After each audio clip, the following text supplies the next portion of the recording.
Hello student, welcome to my YouTube channel. Class 10th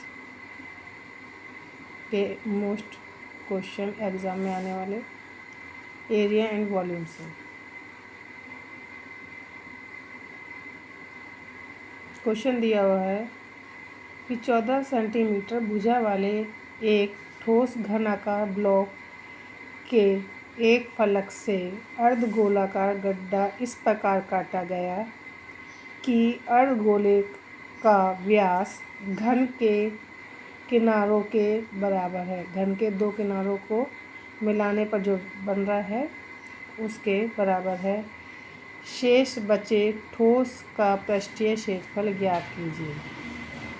ये घनाकार क्षेत्र है, क्यूब है घनाकार, और इसमें ब्लॉक में से इसके एक इधर किनारा और एक इस किनारे को मिलाने पे जो बन रहा है वो अर्धगोलाकार का व्यास है।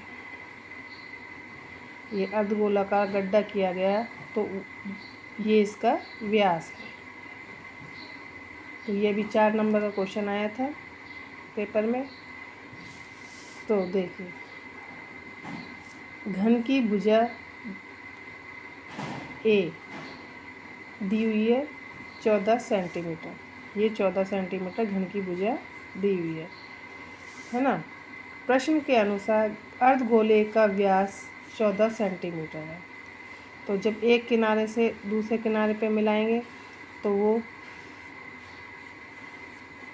14 सेंटीमीटर का ही होगा। तो इसका मतलब गोलाकार का जो अर्धगोलाकार आकृति बनी है उसका व्यास भी 14 सेंटीमीटर है, क्योंकि घन के दोनों किनारों के बराबर है। एक किनारे से दूसरे किनारे पर, जैसे यहाँ से यहाँ तक, ये यहाँ से यहाँ तक लेंगे तो ये इसका व्यास है ना, बराबर है। तो अर्धगोले की त्रिज्या क्या हो जाएगी? व्यास का आधा, यानी कि r बराबर 7 हो जाएगी। 14 में 2 का भाग देंगे तो 7 हो जाएगी।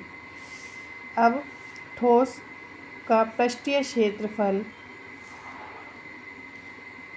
इस ठोस का पृष्ठीय क्षेत्रफल बचे हुए का, ठीक है, घन का कुल पृष्ठीय क्षेत्रफल जो घनाकार आकृति दी हुई है उसका कुल पृष्ठीय क्षेत्रफल माइनस अर्धगोले के आधार का क्षेत्रफल, आधार का क्षेत्रफल प्लस अर्धगोले का वक्रीय भाग का क्षेत्रफल। ये आधार का क्षेत्रफल और ये वक्रीय भाग का क्षेत्रफल है ना। तो बचे हुए ठोस का क्षेत्रफल आ जाएगा। क्या हो जाएगा? घन का कुल पृष्ठीय क्षेत्रफल माइनस करना है कुल क्षेत्रफल में से पहले अर्धगोले का आधार का क्षेत्रफल निकालेंगे और फिर इसके वक्रीय भाग का क्षेत्रफल निकालेंगे। तो ठोस का पृष्ठीय क्षेत्रफल बराबर घन का कुल पृष्ठीय क्षेत्रफल क्या होता है?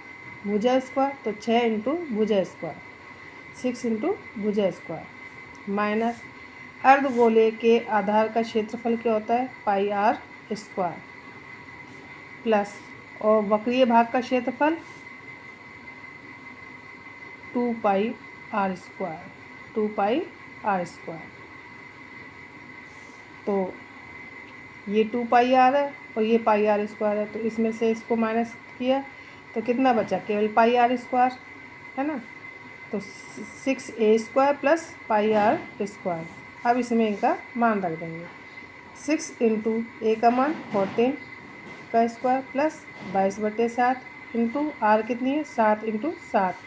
एक 7 से एक 7 कैंसिल किया और 14 का स्क्वायर किया तो 196 आया। तो 6 इंटू 196 इनको मल्टीप्लाई किया तो क्या आया? 1176 प्लस और 22 को 7 से किया तो 154। इन दोनों को ऐड किया तो आ जाएगा 1130, यानी 1330 सेंटीमीटर स्क्वायर